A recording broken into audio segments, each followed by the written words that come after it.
আসসালামু আলাইকুম। প্রিয় দর্শক, অন্য মঞ্চের আলাপচারিতায় আপনাদের সকলকে আমন্ত্রণ জানাচ্ছি।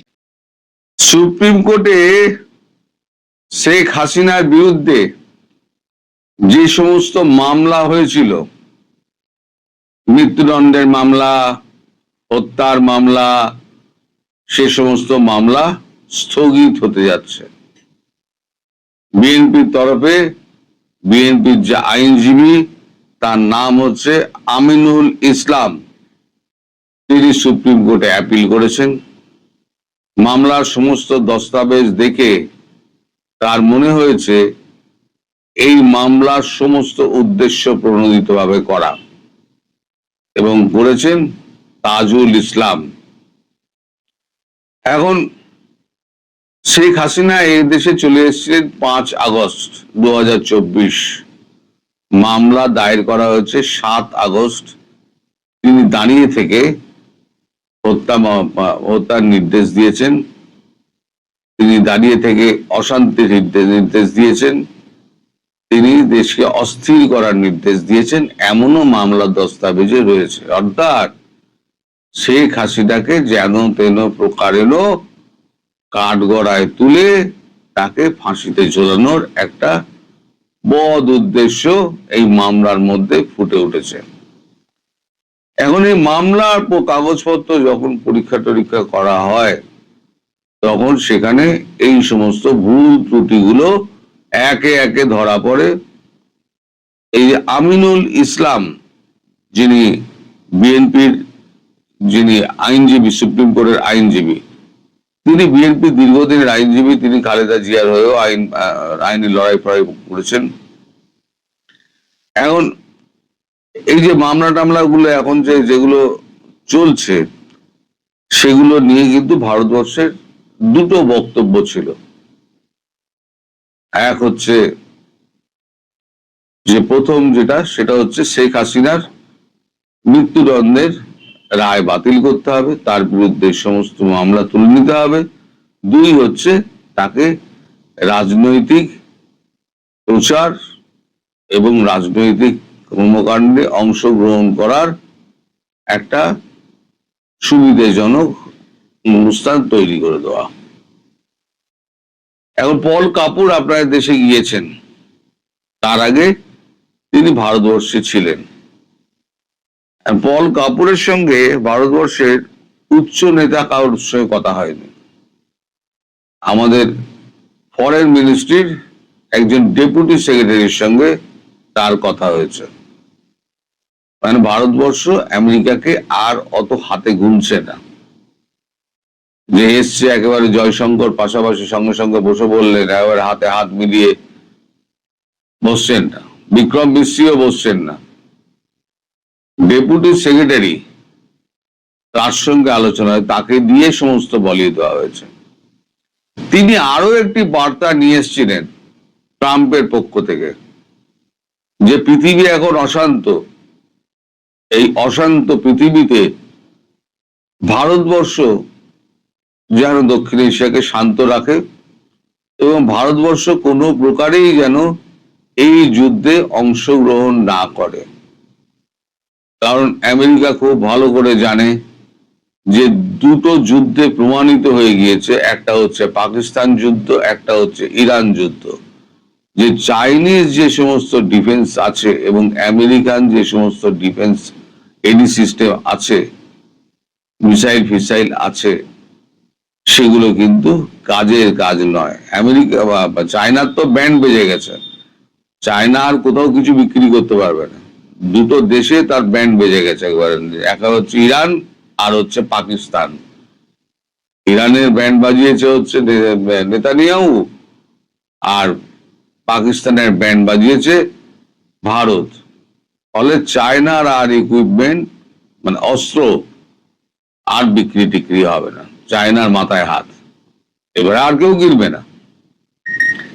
এখন এই ভারত পাকিস্তানের সঙ্গে যে যুদ্ধ করেছিল না, ভারত 40% তার যা ক্যাপাসিটি আছে, অস্ত্রের ভান্ডারের যে ক্যাপাসিটি, তার মাত্র 40% ব্যবহার করেছিল। আর ইসরায়েল ফুল ফ্লেজেডলি চালাচ্ছে, তার সর্বশক্তি দিয়ে ইরান মারছে। ইরানের যা সর্বশক্তি আছে সেই সর্বশক্তি দিয়ে ইসরায়েলকে মারছে, মানে মধ্যপ্রাচ্যকে মারছে। তাহলে ভারত যদি 40% শক্তি যদি দেখায়, 60% শক্তি যদি লুকিয়ে রাখে, তাহলে সেই 60%টা কত মারাত্মক হতে পারে সেটা কিন্তু আর কেউ না হোক মালিক কিন্তু বুঝতে পারছেন। ফলে মালিক এখন তলায় তলায় এখন ভারতবর্ষের সঙ্গে একটা নেগোসিয়েশনের রাস্তা তৈরি হচ্ছেন। এই যে এতদিন ধরে বলা হচ্ছিল রাশিয়া থেকে আপনারা তেল নেবেন না, আপনারা তেল নেবেন না, 200% ট্যারিফ, 500% ট্যারিফ, এখন কিন্তু আর ট্যারিফের গল্প নেই।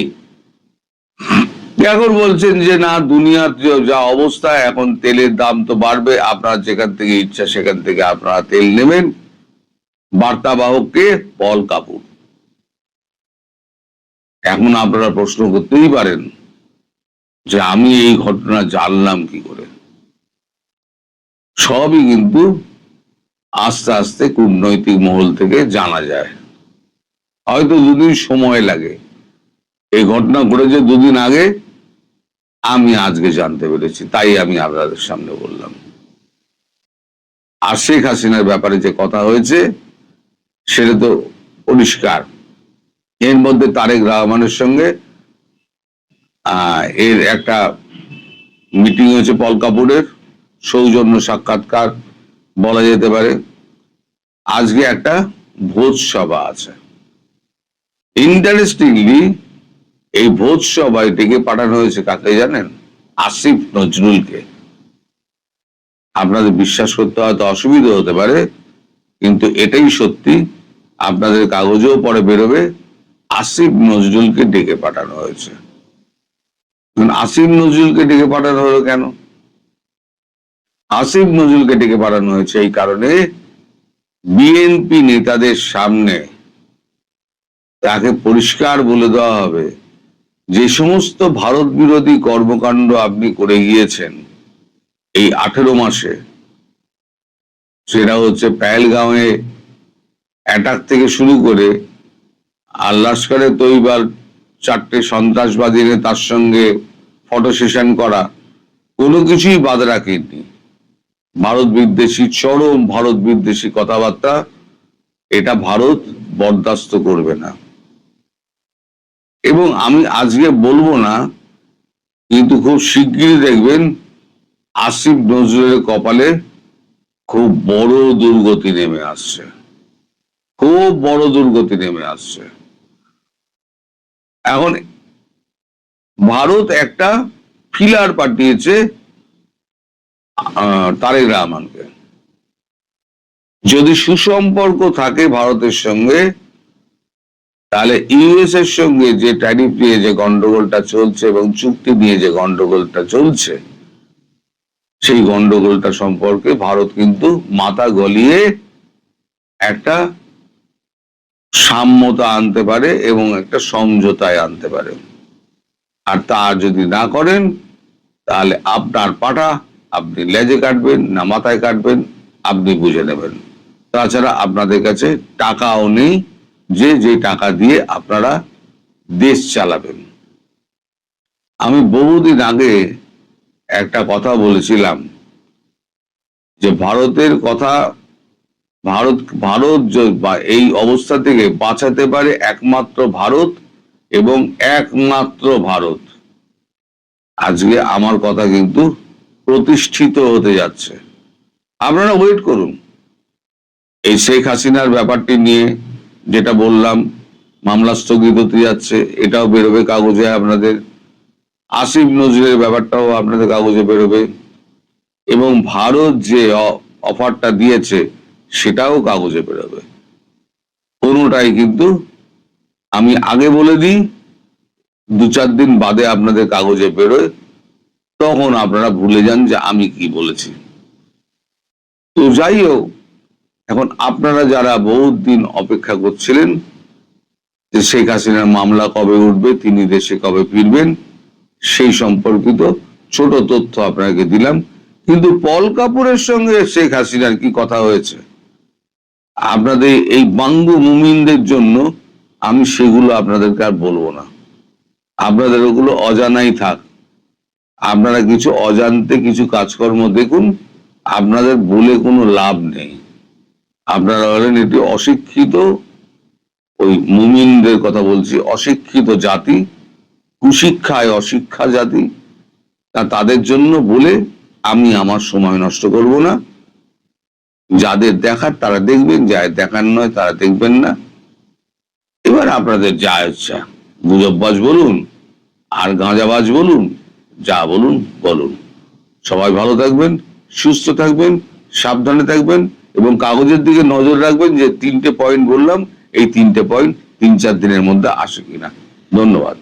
সেক্ষেত্রে ভারত এবং মার্কিন যুক্তরাষ্ট্র মনে করে বাংলাদেশে যদি একটা অংশগ্রহণমূলক রাজনৈতিক পরিবেশ তৈরি না হয়, যেখানে আওয়ামী লীগ অবাধে রাজনীতিতে অংশ নিতে পারবে, তাহলে বাংলাদেশে 2024-এর আগস্টের পর থেকে যে ইসলামী চরমপন্থী গোষ্ঠীর উত্থান হয়েছে, যাকে কিনা মার্কিন যুক্তরাষ্ট্রের গোয়েন্দা প্রধান তুলসি গ্যাবার্ড খিলাফত প্রতিষ্ঠার প্রচেষ্টাকারী রাজনৈতিক পক্ষ বলে মনে করেন, সেই পক্ষটির যে উত্থান হয়েছে, সেই উত্থান ঠেকানোর কোনো উপায় থাকবে না, তাদের আরো বিকাশ ঘটবে।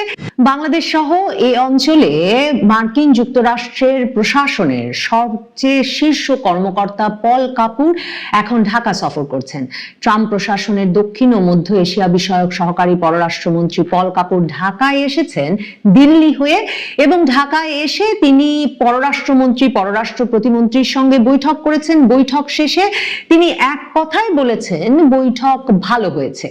এছাড়া সে বৈঠক নিয়ে আর বিস্তারিত এখনো কিছু জানা যায়নি। তবে পররাষ্ট্রমন্ত্রী, পররাষ্ট্র প্রতিমন্ত্রীর সঙ্গে তার যুক্তরাষ্ট্রের সঙ্গে বাংলাদেশের করা বাণিজ্য চুক্তি নিয়ে যেমন আলাপ হয়েছে, তেমনি জিসোমিয়া এবং আকসা দুটো সামরিক চুক্তি নিয়ে আলাপ হওয়ার কথা রয়েছে বলে বিভিন্ন কর্মকর্তাদের সূত্রে এর আগেই জানা গিয়েছিল। মানে পররাষ্ট্রমন্ত্রী, প্রতিমন্ত্রীর সঙ্গে পল কাপুরের বৈঠকটা যে ভালো হবে তাতে আসলে বিশেষ বিস্ময়ের কিছু নাই। সেটাই স্বাভাবিক, কারণ পল কাপুর যা যা চান সে বিষয়টা আগেই আমাদের পররাষ্ট্রমন্ত্রী, যখন তিনি জাতীয় নিরাপত্তা উপদেষ্টা ছিলেন ডক্টর মোহাম্মদ ইউনূসের, সে সময়ে তিনি যুক্তরাষ্ট্রের সঙ্গে বাংলাদেশের যে বাণিজ্য চুক্তি স্বাক্ষর করে এসেছেন, সম্পাদন করে এসেছেন, তাতেই পরিষ্কারভাবে লিপিবদ্ধ আছে। পল কাপুর অবশ্য শুধু বাণিজ্য নিয়ে আলাপ করতে ঢাকায় আসেন নাই, তার এই সফরের বা তার যা কর্মপরিধি, তার এই পদের মানে দক্ষিণ ও মধ্য এশিয়া বিষয়ক সহকারী পররাষ্ট্রমন্ত্রী হিসেবে তার একটা গুরুত্বপূর্ণ কাজ তো অবশ্যই মার্কিন যুক্তরাষ্ট্রের বাণিজ্য বৃদ্ধি, কিন্তু তার পাশাপাশি তিনি আঞ্চলিক নিরাপত্তা এবং ভূ রাজনৈতিক কৌশল নির্ধারণেও ট্রাম্প প্রশাসনে অত্যন্ত গুরুত্বপূর্ণ ভূমিকা পালন করেন। কাজেই বাংলাদেশের আভ্যন্তরীণ রাজনীতি, বাংলাদেশের সঙ্গে প্রতিবেশী দেশগুলোর সম্পর্ক, ভূরাজনৈতিকভাবে বাংলাদেশের কৌশল নির্ধারণে মার্কিন যুক্তরাষ্ট্র কি চায়, সেসব ব্যাপারেও পল কাপুরের এই বৈঠক অত্যন্ত গুরুত্বপূর্ণ বটে। বাংলাদেশের সবচেয়ে বেশি আলোচিত হচ্ছিল পল কাপুরের সফরটি নিয়ে এ কারণে যে এই যে ট্রাম্প প্রশাসনের একজন শীর্ষ কর্মকর্তা সরকার নির্বাচিত হওয়ার পর প্রথমবারের মতো ঢাকা সফরে এলেন, তখন তিনি বাংলাদেশের রাজনীতিকে অন্তর্ভুক্তিমূলক করবার বিষয়ে কি মত দেন, বাংলাদেশের কোন কোন রাজনৈতিক দলের সঙ্গে আলাপ করেন, এসব বিষয়গুলো সবচেয়ে বেশি মনোযোগ পাচ্ছিল বাংলাদেশে। কারণ বাণিজ্য চুক্তির ব্যাপারটার একরকম ফয়সালা হয়ে গেছে ইউনূস আমলে।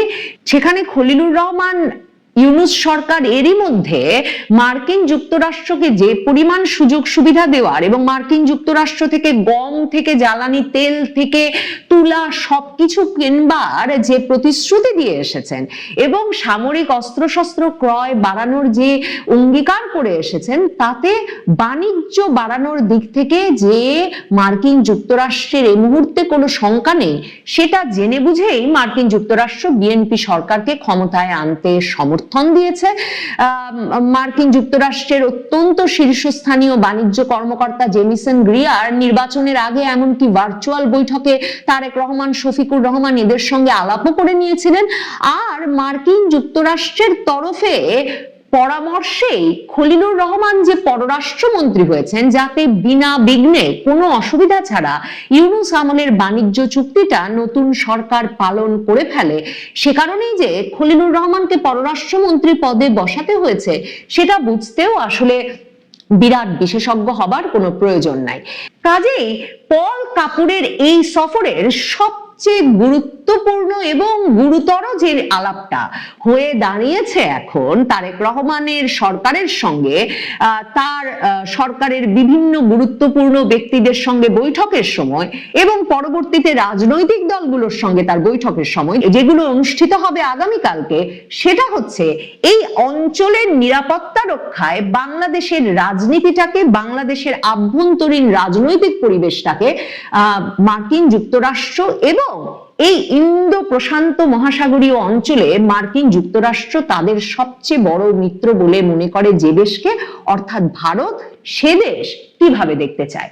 মানে দিল্লি থেকে যখন পল কাপুর এসেছেন ঢাকায়, তখন দিল্লিতে তিনি স্পষ্টভাবে এই বার্তা দিয়ে এসেছেন সংবাদ মাধ্যমের সামনে যে মার্কিন যুক্তরাষ্ট্র মনে করে যে এই পুরো অঞ্চলে, ইন্দো প্রশান্ত মহাসাগরীয় অঞ্চলে চীনের ডমিনেন্স, চীনের আধিপত্য কমানোর একমাত্র উপায় একটা স্ট্রং ইন্ডিয়া, এবং এই যে একটা শক্তিশালী ভারত মার্কিন যুক্তরাষ্ট্রের এই অঞ্চলের নিরাপত্তা কৌশলের একেবারে কেন্দ্রে অবস্থান করছেন, এ কথাটা যে পল কাপুর ওখানে গিয়ে বলে এলেন এবং সে বার্তা নিয়ে যে তিনি ঢাকায় এলেন, তার ফলে বাংলাদেশে মূলত যে দুটো বার্তা স্পষ্টভাবে তারেক রহমান সরকারকে আবার মনে করিয়ে দিতে চায় ট্রাম্প প্রশাসন, তার একটি হচ্ছে ভারতের সঙ্গে সুসম্পর্ক গড়ে তুলতেই হবে, মানে শুধুমাত্র চীনের সঙ্গে মাখামাখি বন্ধ করতে হবে তাই মার্কিন যুক্তরাষ্ট্রের বার্তা নয়। এ অঞ্চলে মার্কিন যুক্তরাষ্ট্র মনে করে ভারত তাদের সবচেয়ে বড় কৌশলগত মিত্র এই অঞ্চলের নিরাপত্তা রক্ষায়, এবং ভারতের সঙ্গে তাই সুসম্পর্ক রক্ষা করা এই অঞ্চলের সকল দেশের জন্য প্রয়োজনীয় বলে মনে করে মার্কিন যুক্তরাষ্ট্র।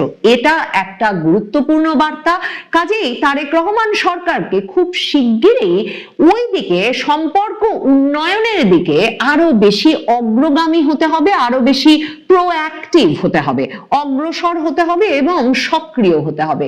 অন্যদিকে আরেকটি যে বার্তা ভারতের তরফে ভারত দিয়ে আসছে দীর্ঘ সময় ধরে মার্কিন যুক্তরাষ্ট্রকে এবং বাংলাদেশকে, এমনকি জাতীয় নিরাপত্তা উপদেষ্টা ভারতের অজিত দোভাল বাংলাদেশের জাতীয় নিরাপত্তা উপদেষ্টা খলিলুর রহমানকে ডেকে 2025-এর নভেম্বর থেকে একবার ভারতে একবার দোহায় নিয়ে একই কথা বলেছেন। আর পল কাপুর এই ফেব্রুয়ারির নির্বাচনের কয়েক সপ্তাহ আগে ওয়াশিংটনে ডেকে বলেছিলেন সেটা হচ্ছে এই অঞ্চলে আঞ্চলিক নিরাপত্তা রক্ষায় বাংলাদেশে জঙ্গিবাদের বিকাশ হতে না দেওয়া, বাংলাদেশে ইসলামী চরমপন্থার বিকাশ, উগ্রবাদের বিকাশ হতে না দেওয়া এই সরকারের একটা গুরুত্বপূর্ণ দায়িত্ব হবে।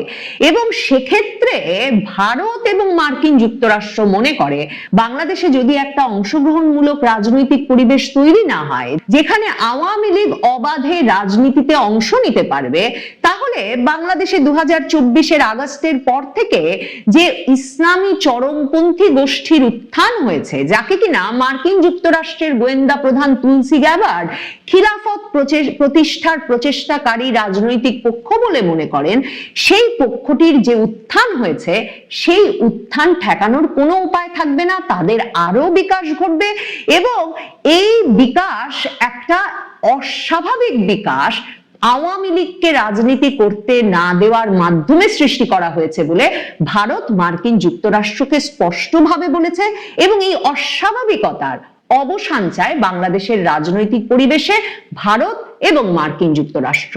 পল কাপুরের তরফে ভূরাজনৈতিকভাবে আঞ্চলিক নিরাপত্তার দিক থেকে এই বার্তাটা অত্যন্ত গুরুত্বের সঙ্গে বাংলাদেশের এই শীর্ষ মন্ত্রীদেরকে এবং যেই রাজনৈতিক দলগুলোর সঙ্গে পল কাপুর দেখা করবেন তাদেরকেও দেওয়া হবে। পল কাপুর এই সহকারী পররাষ্ট্র মন্ত্রীর পদ পাওয়ার আগে থেকেই পুরো সময়টাই একাডেমিক হিসেবে জিহাদ নিয়ে গবেষণা করেছেন, ধর্মীয় উগ্রপন্থার বিকাশ নিয়ে গবেষণা করেছেন এবং পাকিস্তানের সঙ্গেও যে অতি ঘনিষ্ঠতা এই অঞ্চলের যে কোনো দেশের জন্য বিপজ্জনক, কারণ পাকিস্তান জিহাদ রপ্তানি করে এক একটা দেশে আসলে সন্ত্রাসবাদের বিকাশ ঘটাতে চায়, এটা পল কাপুরের প্রধানতম গবেষণার বিষয়। এহেন একজন ব্যক্তিকে, যিনি কিনা শুধুমাত্র ভারতীয় বংশোদ্ভূত নন, যিনি কিনা ভারতপন্থী হিসেবে মার্কিন প্রশাসনে দীর্ঘ সময় ধরে পরিচিত, এহেন ব্যক্তিকে এই অঞ্চলে যে ট্রাম্প প্রশাসন, প্রেসিডেন্ট ট্রাম্প নিয়োগ দিয়েছেন, তাতেই এবার তা স্পষ্ট যে বাংলাদেশের নবনির্বাচিত সরকারকে একদিকে যেমন ভারত বিরোধিতার কট্টর পন্থা থেকে সরে আসতে হবে, তেমনি ভারত মার্কিন যুক্তরাষ্ট্রের পরামর্শ গ্রহণ করে একটা অন্তর্ভুক্তিমূলক রাজনৈতিক পরিবেশ খুব দ্রুত তৈরি করতে হবে। পল কাপুর আগামীকালকে যে রাজনৈতিক দলগুলোর সঙ্গে কথা বলবেন তার মধ্যে মার্কিন দূতাবাসে কিংবা মার্কিন রাষ্ট্রদূতের বাড়িতে, এমনকি আওয়ামী লীগ নেতৃবৃন্দের সঙ্গে তার এক বৈঠকের কথাও জোরদার ভাবে শোনা যাচ্ছে ঢাকার মার্কিন দূতাবাসের তরফে। সে বৈঠকে ভার্চুয়ালি শেখ হাসিনা পুত্র সজীব ওয়াজেদ জয় অংশ নিতে পারেন এমন খবরও পাওয়া যাচ্ছে। পল কাপুরের আগের সহকারী পররাষ্ট্রমন্ত্রী ডোনাল্ড লু বাংলাদেশে আসা মাত্র যেমন বাংলাদেশে বিরোধী রাজনৈতিক শিবিরের জন্য, মানে তখনকার বিএনপি জামায়াতের মতো রাজনৈতিক দলগুলোর জন্য একটা ইতিবাচক পরিবেশ সাথে সাথে সৃষ্টি করতে পারেন নাই, তেমনি তারেক রহমান জানেন যে পল কাপুর সফর করা মাত্রই হয়তো রাজনৈতিক পরিবেশ পাল্টে ফেলতে হবে না, তবে মার্কিন যুক্তরাষ্ট্র রাজনৈতিক পরিবেশটাকে অন্তর্ভুক্তিমূলক করে তুলতে তার এবং তার সরকারের ওপর চাপ অব্যাহত রাখবে ভারতও।